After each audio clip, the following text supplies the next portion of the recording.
สบายดีทุกคนสบายดีตอนเช้าเจ้าว่ายังทุกคนว่าซอนถือเพลอนี่นะ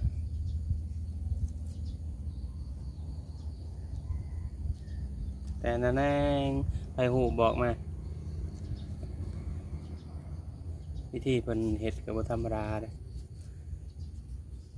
ข้าวต้มใบแคมนี่วิธีห่อ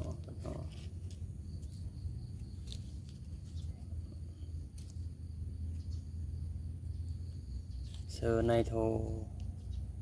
เข้ากำก็คือมีกำเลยว่ะเป็นตาแซ่บทุกคนมากินกระต้มเนอะ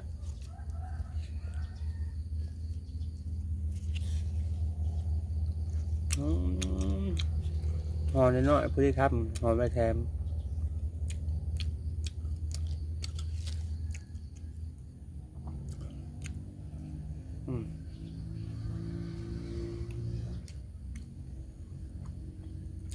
ครับ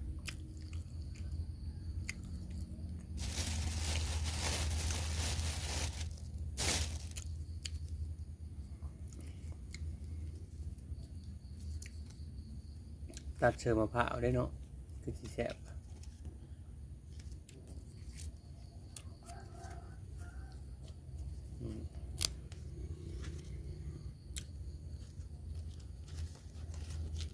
น่ากินหมดทุกคน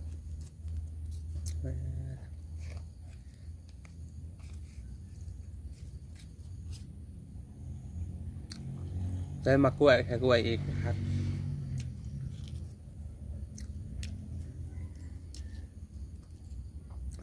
นี่นะมีคือได้กับห่อใบตองโกยนะคณะอำเภอตองโกยห่อนะเขาน่าจะแล้วอันนี้เขาแนนดีเขาจะบ่แล้วบนนั้น